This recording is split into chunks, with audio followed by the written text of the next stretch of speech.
हम कर रहे हैं क्लास 12th के टैप का चैप्टर 10 जिसका नाम है वेक्टर अलजेब्रा। और वेक्टर पता है जिसकी मैग्नीट्यूड डायरेक्शन दोनों हो, अलजेब्रा मतलब प्लस माइनस मल्टीप्लाई डिवाइड, इसको हम कहते हैं अलजेब्रा। ठीक है, तो सबसे पहले हमारा स्केलर। स्केलर वो होता है जिसमें बस हमें मैग्नीट्यूड गिवन होता है। ठीक है, और जो वेक्टर दूसरा वेक्टर जिसके ऊपर हमारा पूरा चैप्टर डिपेंडेंट है। वेक्टर का मतलब होता है जिसमें हमें मैग्नीट्यूड भी गिवन हो और डायरेक्शन भी गिवन हो, है ना। वेक्टर की डेफिनेशन एक बार देख लेते हैं। A quantity that has magnitude as well as direction is called vector. मतलब वो क्वांटिटी जिसमें मैग्नीट्यूड भी गिवन हो और डायरेक्शन भी गिवन हो। मैग्नीट्यूड मतलब हमारा होता है डिस्टेंस गिवन हो, डिस्टेंस या फिर लेंथ। जैसे ये हमारा डिस्टेंस यहाँ से यहाँ तक डिस्टेंस हो गया या फिर इसकी कितनी लेंथ हो गई, उसे हम मैग्नीट्यूड कह देंगे। और डायरेक्शन मतलब ये एरो होगा, मतलब ये हमारी लाइन इधर से इधर, ये जैसे ये ऐसे है, इसको हम ऐसे लगा देंगे ना, तो ये हमारी लाइन इधर से इधर जा रही है, मतलब ये डायरेक्शन हो गई, तो उसे हम डायरेक्शन कहते हैं। ठीक है, तो हमारा तीसरा पॉइंट है डायरेक्टेड लाइन। डायरेक्टेड लाइन जो मैंने ये बताया, ये हमारे दो पॉइंट है ए और बी। ठीक है, इसके बीच में हमारी लाइन है, लाइन सेगमेंट कहते हैं। दो पॉइंट के बीच में जो लाइन होती है उसे लाइन सेगमेंट कहते हैं। ये हमने एरो लगाया, मतलब ये डायरेक्शन है, मतलब ये लाइन इधर से इधर जा रही है। ठीक है, और जो ए टू बी होगा, ए टू बी, इसमें हमारा ए बी वेक्टर होगा, और जो जो हमारा बीच में जो पॉइंट आया उसे हमने ए बोल दिया। ठीक है, ए हमारा हो गया स्टार्टिंग पॉइंट, बी हो गया एंडिंग पॉइंट। ठीक है, उसके बाद हम पढ़ते हैं पोजीशन वेक्टर। पोजीशन वेक्टर पढ़ रहे हैं, बहुत इंपॉर्टेंट है। देखिए, ये हमारा X plane, Y plane, Z plane है ना, एक्स वाई जेड। हमने कहीं पॉइंट मान लिया पी। अब ओ हमारा है स्टार्टिंग, है ना। ओ से लेके पी तक जितना होगा लाइन उसे हम मानते हैं आर, है ना। तो ओ और पी, इसे हमने माना X square under root plus Y square plus Z square, है ना। तो जो हमारा आर वेक्टर होगा वो एक्स स्क्वायर प्लस, मतलब ये यहाँ से लेके यहाँ को हमने आर माना था, है ना। तो ये हमारा हो गया पोजीशन वेक्टर कंप्लीट। इसके बाद हम पढ़ते हैं डायरेक्शन कोसाइन, है ना। Cosines of angle. देखिए, ये हमने बनाया, ड्रॉ किया ई एक्स वाई जेड, है ना। अब देखो, एक्स से और हमने एक पॉइंट बना लिया पी। अब जो हमारा एक्स से पी तक होगा उसे हम मानेंगे अल्फ़ा। एक्स से जो हमारा वाई तक होगा उस एंगल को हम मानेंगे बीटा। और जो हमारा एक्स से जेड तक होगा उसे हम मानेंगे गामा, है ना। तो हमारा जो कॉस अल्फ़ा होगा एक्स अपॉन में आर, आर हमारी ये लाइन का नाम है। ठीक है, इक्वल टू एल। और कॉस बीटा होगा वाई अपॉन आर, ये इसे मानेंगे एम। कॉस गामा होगा जेड अपॉन आर, इसे मानेंगे एन, है ना। हमने सीधा सीधा डायरेक्शन है, ये डायरेक्शन कोसाइन। ये एंगल हो गया एक्स से लेके आर तक। ठीक है, एक्स से लेके वाई तक, एक्स से लेके जेड तक, एक्स से लेके आर तक, वाई से लेके आर तक, जेड से लेके आर तक, है ना। उसके बाद हम पढ़ते हैं डायरेक्शन रेशियो। जो हमारे एक्स वाई और जेड है वो हमारी डायरेक्शन रेशियो है। ठीक है, तो हमें गिवन है ए इक्वल टू गिवन है आई प्लस जे। ये एक एग्जाम्पल है, जैसे हमें गिवन है A equal to I plus J minus का 2k, है ना। इसका मॉडुलस निकालना होता है, मॉडुलस बहुत इंपॉर्टेंट है, मॉडुलस। ठीक है, जैसे आई के आगे अगर वन है तो ये हमारा 1 होगा। जैसे आई के आगे कुछ भी हो, एक्स वाई जेड होगा, तो उसे हम मानना पड़ेगा ना। इसको कंपेयर कर देते हैं इससे, x I plus Y J plus Z के, इसे कंपेयर करेंगे। आई के आगे कुछ नहीं है मतलब 1 है। ठीक है, वाई के आगे कुछ नहीं है मतलब 1 है, जेड के आगे -2 है ना। तो इसे हमने कर दिया, तो हमारा कंप्लीट हो गया। वही डायरेक्शन कोसाइन पहले वाला। मॉडुलस निकालते हैं कैसे, under root X square plus Y square plus Z square, X square plus Y square plus Z square under root में करेंगे तो हमारा आर जो है उसका मॉडुलस आ जाएगा। ठीक है, ये हमारा अंडर रूट 6 आ गया। उसको हम पढ़ेंगे types of vector. Types of vector, vector कितने प्रकार के होते हैं उसमें हम पढ़ लेते हैं कुछ। Zero vector. ज़ीरो वेक्टर क्या होता है, जिसका इनिशियल और टर्मिनल पॉइंट एक ही जगह पे हो। जैसे ये हमारा पॉइंट है, यहीं से स्टार्ट हुआ यहीं पे ख़त्म हो गया, जैसे यहाँ से स्टार्ट हुआ यहीं पे आके ख़त्म हो गया। ठीक है, तो ये हमारा क्या हो गया, ज़ीरो वेक्टर हो गया। उसके बाद हम पढ़ते हैं unit vector. A vector whose magnitude is unity is called unit vector. Magnitude बताया था, अंडर रूट में X square plus Y square plus Z square. तो हमारा अगर 1 आता है तो हमारा यूनिट वेक्टर होता है, ये डिनोट होता है ए यूनिट से, ठीक है। उसको तो पढ़ते हैं को इनिशियल वेक्टर।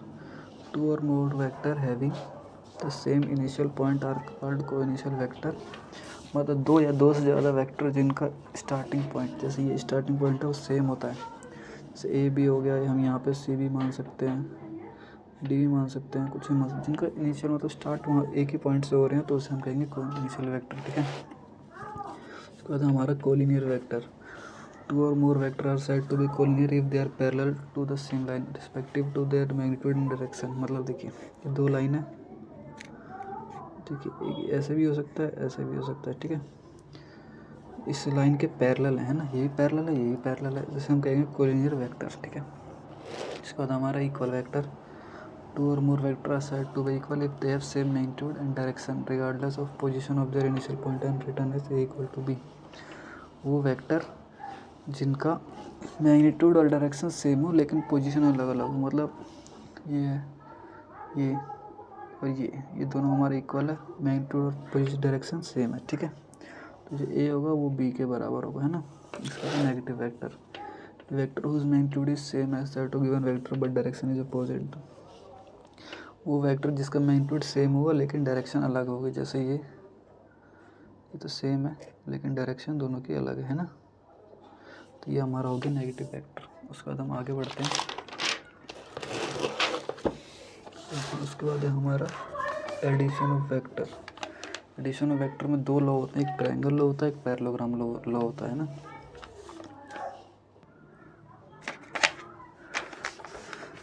ट्रायंगल लॉ, इसमें देखिए हमारी एक लाइन यहाँ से यहाँ जा रही है, यहाँ से स्टार्ट हुई यहाँ पे ख़त्म, वहीं से एक लाइन स्टार्ट होगी और सी तक जाएगी, जैसे ए से लेके बी तक गए और बी से लेके सी तक गए। तो जब हम ए से लेके सी तक जाएंगे तो जो ए और बी होगा वो हमारा ऐड हो जाएगा, है ना।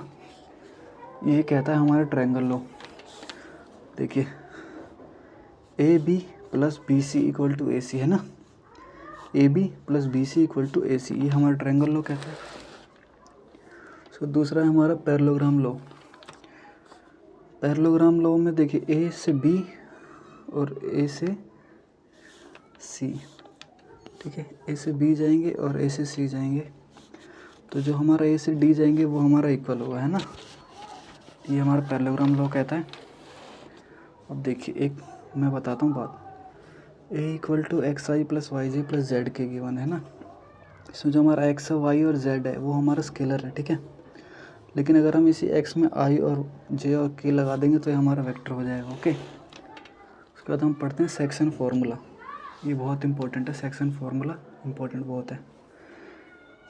इसमें हमारा 2 होते हैं, एक होता है इंटरनली, एक होता है एक्सटर्नली। पहले हम पढ़ रहे हैं, देखिए 2 पॉइंट है, ये हमारा पॉइंट ओ है ना,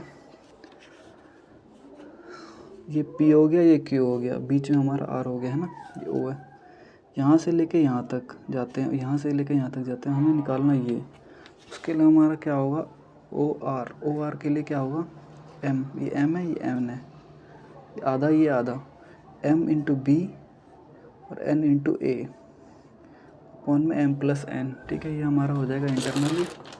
और अगर ये एक्सटर्नली डिवाइड करता है, if R divides P Q externally, ये पी क्यू है, इसको डिवाइड कर रहा है आर एक्सटर्नली, ये आर इंटरनली कर रहा था, मतलब अंदर था इनके, और ये बाहर हो गया, लेकिन ये यहाँ पे नहीं है, ये 3D में है कहीं स्पेस में, ठीक है।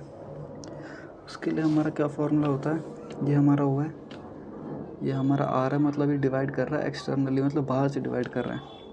इसके लिए हमारा फॉर्मूला क्या होता है, एम बी एम, ये हमारा पूरा एम हो जाएगा, ये हमारा एन हो जाएगा, M B N A upon में एम माइनस एन, ठीक है। इसके बाद हमारा है डॉट प्रोडक्ट।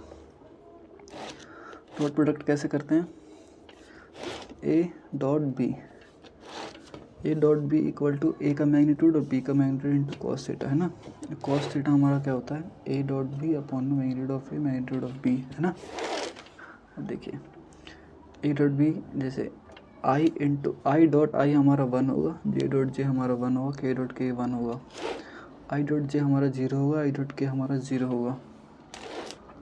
कॉस थीटा, देखिए आई डॉट आई हमारा 1 होता है। कैसे होता है? कॉस 0 कितना होता है? 1 होता है। कॉस 90 कितना होता है? 0 होता है ना। तो आई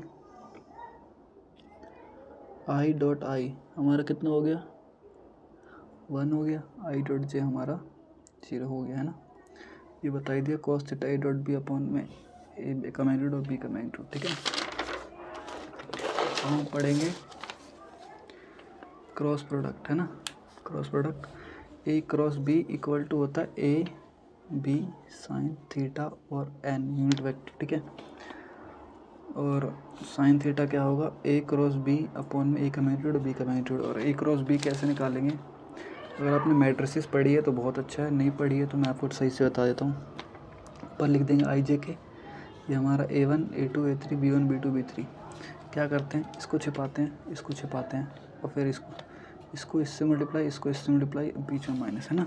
देखिए A2 इंटू B3 माइनस का A3 इंटू B2, है ना। आई हो गया ये, ठीक है।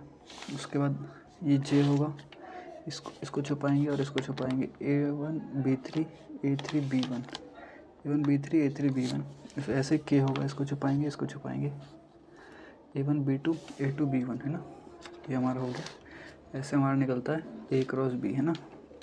उसके बाद यूनिट वेक्टर हमारा क्या होता है? ए अगर गिवन है x I plus Y J plus Z के, तो यूनिट वेक्टर क्या होगा? ए का ए अपॉन में मैग्नीट्यूड ऑफ ए, ये ऊपर रहेगा इसको, और इसका मैग्नीट्यूड निकाल देंगे। मैग्नीट्यूड पता ही हमें कैसे होता है, X square plus Y square plus Z square, है ना। मैग्नीट्यूड ऑफ ए निकालने का फॉर्मूला ये होता है, ये हमने पढ़ लिया है। उसके बाद प्रॉपर्टी ऑफ डॉट प्रोडक्ट पढ़ लेते हैं।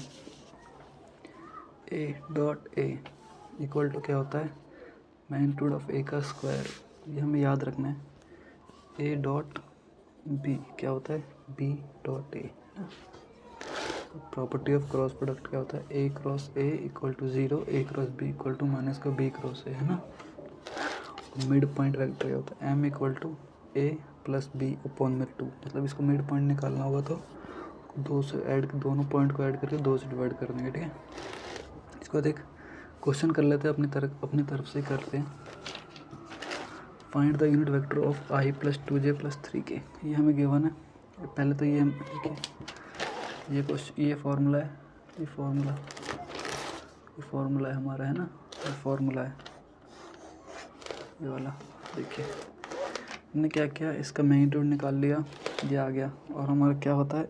ए वेक्टर अपॉन मैग्नीट्यूड ऑफ ए। तो हमारा ए वेक्टर क्या था? 1 2 3 था। मैग्नीट्यूड हमारा क्या आया था? 14। इसे हम कैसे लिखेंगे? 1/14 आई प्लस 2/√14 जे प्लस 3/√14 के, ठीक है। हमारे वेक्टर अलजेब्रा का इंट्रोडक्शन जो है ख़त्म हो गया। हम एक्सरसाइज 10.1 स्टार्ट करेंगे, उसके बाद आपको और अच्छे से समझ आएगा और हर क्वेश्चन में आपको अच्छे से ब्रीफ करके मैं फिर कराऊंगा, ठीक है।